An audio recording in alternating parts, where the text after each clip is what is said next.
Hello，大家好，咁我哋係第六組，我係呢組嘅組長，我係李盈盈。我係羅思琪，我係陳麗斯，我係謝俊輝，我係劉燕亨。我係譚文琪。咁我哋今日好高興邀請到徐同學嚟做我哋嘅訪問，而佢都同意咗我哋錄影同埋錄聲嘅。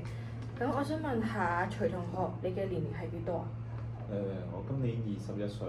咁你嘅身高係1米78。咁你今年幾多歲啊21歲。咁你個工作除咗返學，有冇做 part time 嗰啲啊？我而家除咗返學之餘，我仲有做無印良品嘅兼職銷售員。想問下你平時嘅性格係點樣㗎？我平時嘅性格係隨和咯，包容性好強。想問下你身體有冇一啲隱性嘅疾病，先天或者後天？有嘅，我天生有哮喘嘅疾病。好，咁依家我哋會由 PIES 方面去問，首先係 P 先。我想問下你一個星期會進行幾多次嘅運動？做咩運動？我一個星期可能因為我平時返工或者返學好忙，可能我一個星期只係得1日會做運動咯。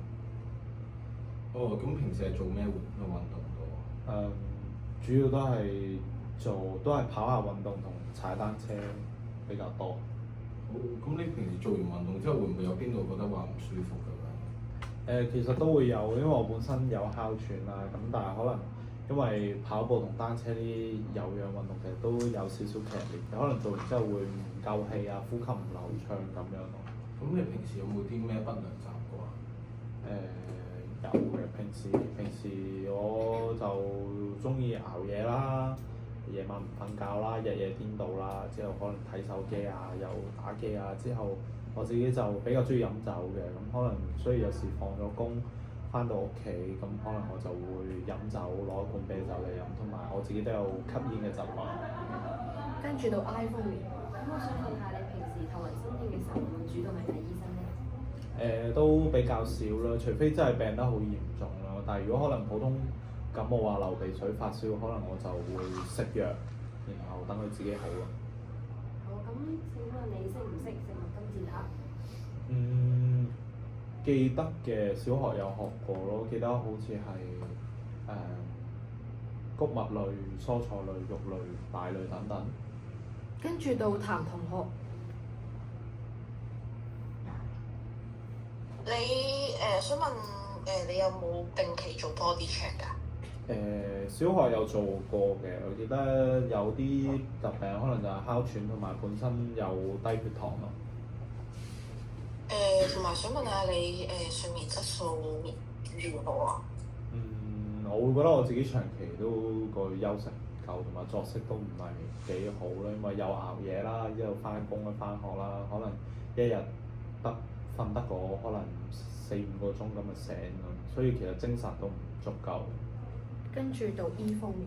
咁我想問下咧，你心情好嗰陣時會用咩方式去抒發情緒？我通常心情唔好都唔會發脾氣咯，我就會飲啖水先，然後將手頭要處理嘅就劈開一邊先咯。咁你覺得你自己嘅情緒穩唔穩定？都算穩定嘅，因為我唔會無啦啦發脾氣，除非無法容忍啦。咁所以通常可能遇到有情緒嘅時候，我都會去諗下點樣解決先，點樣去處理咗先咯。咁你會平時係比較樂觀開朗啦，定係比較消極負面咁去面對生活嘅？通常都負面少少，因為其實成日做嘢會覺得好大壓力啦，好焦慮，就係例如你對於嗰件事你冇信心，你覺得自己冇能力做到，然後就你會覺得好多嘢你都要塞埋去做，但係每樣嘢你都覺得做得唔好咯。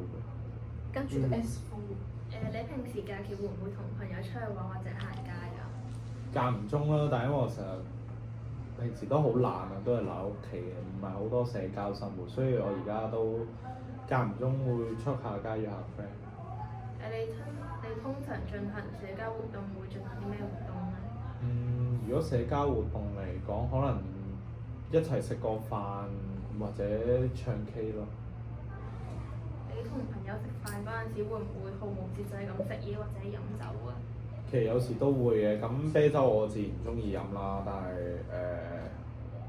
有時可能如果打邊爐或者食放題係會冇乜咁節制咯，飲食係咁。想問下你平時嘅作息係點？會唔會日夜顛倒，經常捱夜咁樣？